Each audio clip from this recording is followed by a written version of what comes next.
नमस्कार मित्रांनो, मी सूरज पुरारकर पुन्हा एकदा आपल्या यूट्यूब चॅनलमध्ये तुमचं सहर्ष स्वागत करत आहे, ज्याचं नाव आहे कलावटकंती. आणि आजच्या आपल्या दुसऱ्या भागामध्ये मी तुमचं मनपूर्वक स्वागत करत आहे की जो पहिला भाग आहे त्यालाच अनुसरून त्याचे दुसरा भाग आपण केलेला होता. त्या दुसऱ्या भागामधल्या काही राहिलेल्या गोष्टी मी तुमच्यापर्यंत आज पोहोचवणार आहे. तसं पाहायला गेलो आपण तर प्रत्येक ठिकाणी किंवा गाव असेल, शहर असेल, तालुका असेल, जिल्हा असेल, काही ना काहीतरी इतिहास लाभलेला असतो. तसंच आज आपण तळा तालुक्यामध्ये आलेलो आहोत आणि या तळा तालुक्याला सुद्धा काही ना काही इतिहास लाभलेला आहे.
आणि आपल्या यूट्यूब चॅनल जर नवीन असाल तर यूट्यूब चॅनलला आपल्या सबस्क्राईब करायला विसरू नका. आपल्या यूट्यूब चॅनलचं नाव आहे कलावटकंती. कारण की बरेचसे असे आपले सबस्क्रायबर नाही, इवन जे युजर्स आहेत ते आपल्या चॅनलला भेट देतात, व्हिडिओ पाहतात आणि निघून जातात, आपल्या चॅनलला सबस्क्राईब करत नाहीत.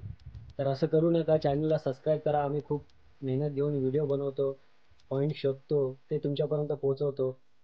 जर तुम्ही सबस्क्राईब केलं, सपोर्ट केलं आम्हाला, तर आम्ही अजून काहीतरी नवीन करण्याचा प्रयत्न करू, नवीन नवीन व्हिडिओ तुमच्यापर्यंत आणू. सो त्याच्यामुळे तुमचा सपोर्ट असू द्या, सबस्क्राईब करा.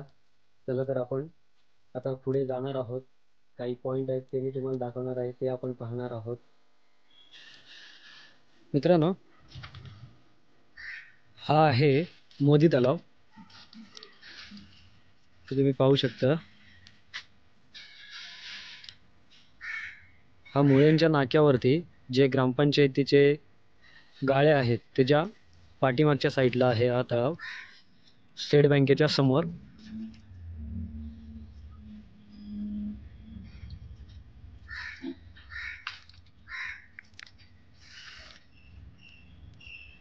बघा समोर मित्रांनो दिसते ती स्टेट बँक आहे, तिच्या समोर हे मोदी तलाव आहे.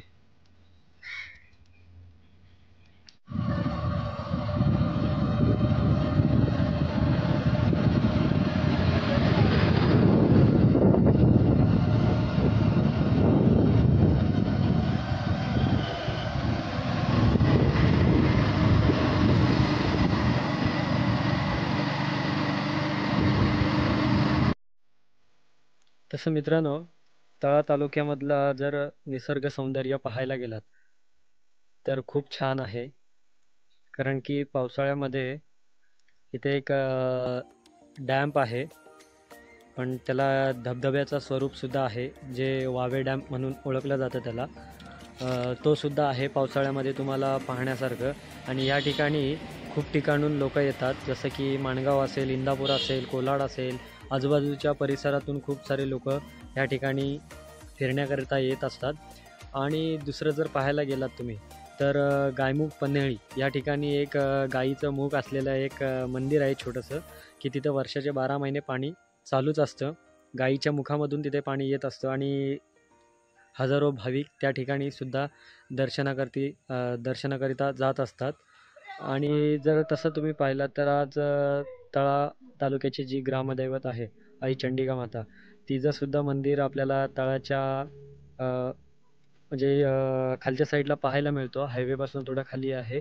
तिथे आपण जाणार आहोत. तो मंदिर तुम्हाला मी दाखवणार आहे. आज मला जेवढे मला पॉईंट कव्हर करता आलेले आहेत तेवढे मी केलेले आहेत आणि ते तुम्हाला मी दाखवण्याचा नक्कीच प्रयत्न केलेला आहे. असे खूप सारे पॉईंट आहेत की तळ्याचं एक वैभव वाढवतात.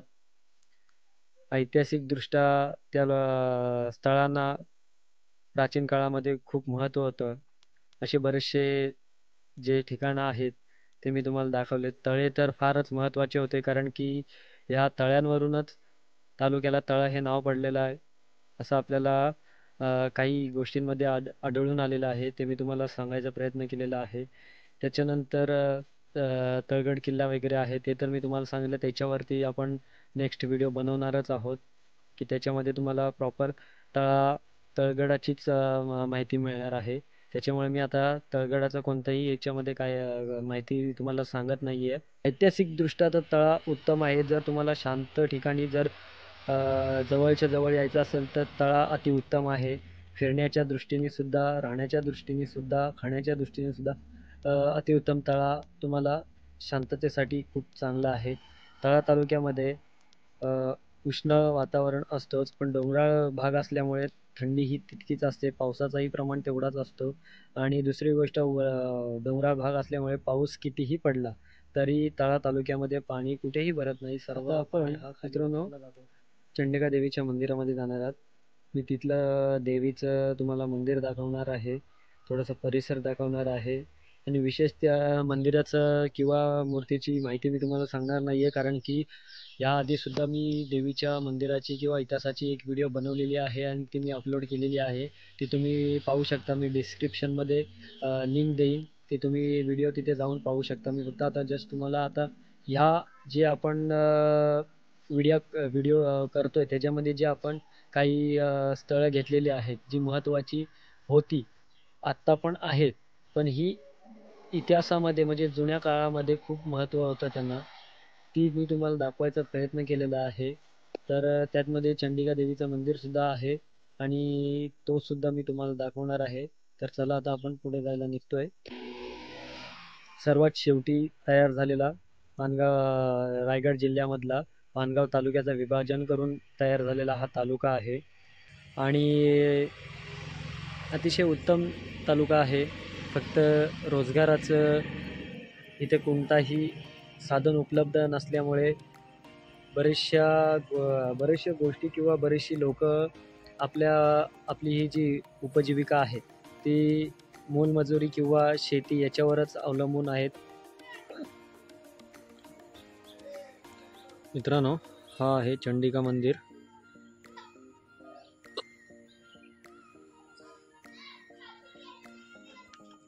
चंडिका मंदिराच्या शेजारी तळा पोलीस स्टेशन आहे.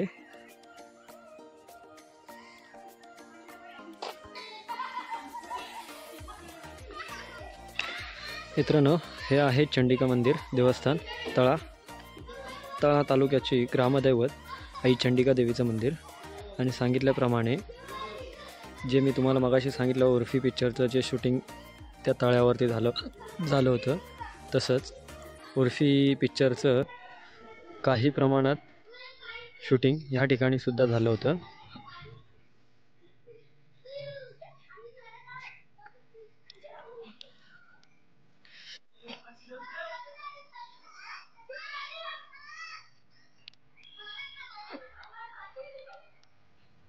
अतिशय उत्तम असा सूर्यास्त होताना दिसतोय.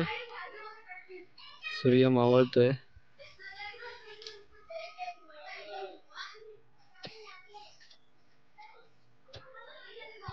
तर मित्रांनो, आता आपण मंदिर पाहिलं आहे. मंदिराच्या आतमध्ये मी दाखवेन तुम्हाला देवीची मूर्ती सुद्धा. आणि मी सांगितलं होतं तुम्हाला की प्रत्येक ठिकाणी जा, तुम्हाला कोणत्याही ठिकाणावरनं तळगड दिसतो. तर आता आपण खालच्या साईडला आणि तिथून सुद्धा आपल्याला तळगड हा दिसतोयच. असं मित्रांनो ते मी नंतर सांगेनच तुम्हाला त्याविषयी. आता आपण देवीचं दर्शन घेऊ.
मित्रांनो, तळा बाजारपेठेच्या मुख्य केंद्रबिंदूवरती हा एक दगड आहे, जो एक शिलालेखाचा दगड आहे. जवळपास 1.5 मीटर उंची आणि 45 मीटर रुंदीचा हा दगड आहे. याला ध्वजाचा दगड असं म्हटले जाते.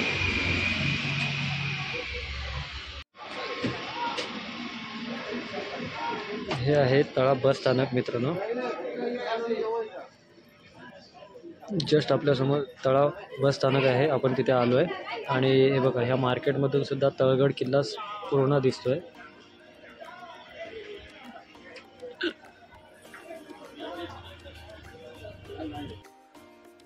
तळा तालुक्यामध्ये आजूबाजूच्या परिसरामध्ये 12 वाड्या असून जवळपास 64च्या आसपास छोटी मोठी खेडेगावे आहेत, जे तळा तालुक्यामध्ये प्रामुख्याने किंवा महत्त्वाची भूमिका बजावतात. अशी 64 गावं आहेत, त्याचा उल्लेख आपल्याला सापडतो. आणि तळ्याच्या आजूबाजूला 12 वाड्या आहेत, त्यासुद्धा आपल्याला पाहायला मिळतात. 12 वाड्यांमध्ये काही ना काहीतरी तुम्हाला वेगळं पाहायला मिळतो. जशी की जोगवाडी आहे, पुसाटी आहे. पुसाटीमध्ये तळगड किल्ला जो आहे तो पुसाटीमध्येच आहे आणि पुसाटीमधनंच वरती जायला रस्ता आहे. जोगवाडीमध्ये आई चंडिकेचं मंदिर आहे. मित्रांनो, जेवढे पॉईंट आपल्याला कवर करता आले आहेत तेवढे आपण केलेले आहेत.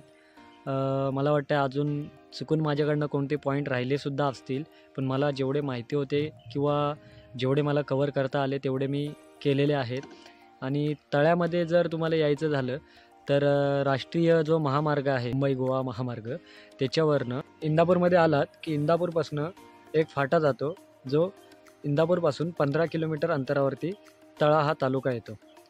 तळा तालुक्यामध्ये आल्यानंतर मार्केटमध्ये किंवा मार्केटच्या जवळपास ही जे मी दाखवलेली तुम्हाला जी पॉईंट आहेत, हे मार्केटच्याच जवळपास आहेत. तुम्ही कधीही आलात तर तुम्ही इथे जाऊ शकता, बघू शकता. आणि अतिशय छान ही स्थळं आहेत जी मी तुम्हाला आता दाखवलेली आहेत. छोटी मोठी आहेत. जुन्या काळामध्ये त्यांना फार महत्त्व होतं, आत्तासुद्धा तितकंच त्यांना महत्त्व आहे, पण जुन्या काळामध्ये खूपच महत्त्व होतं, कारण की त्यांचा वापरसुद्धा त्याच पद्धतीने होत होता. आता सध्या तरी काही स्थळांचा वापर कमी असला तरी पण ते इतिहासामध्ये जमा आहेत आणि त्यांच्यामुळे आज तळ्याला एक वेगळी ओळख आहे. तर मित्रांनो, आपली व्हिडिओ कशी झाली आहे ते नक्कीच मला कमेंटमध्ये कळवा. व्हिडिओला लाईक करा, शेअर करा, कमेंट करा. आणि आपल्या चॅनलला नवीन असाल तर सबस्क्राईब करायला विसरू नका, जेणेकरून आपल्या येणाऱ्या नवनवीन व्हिडिओ तुम्हाला पाहायला मिळतील. तोपर्यंत धन्यवाद.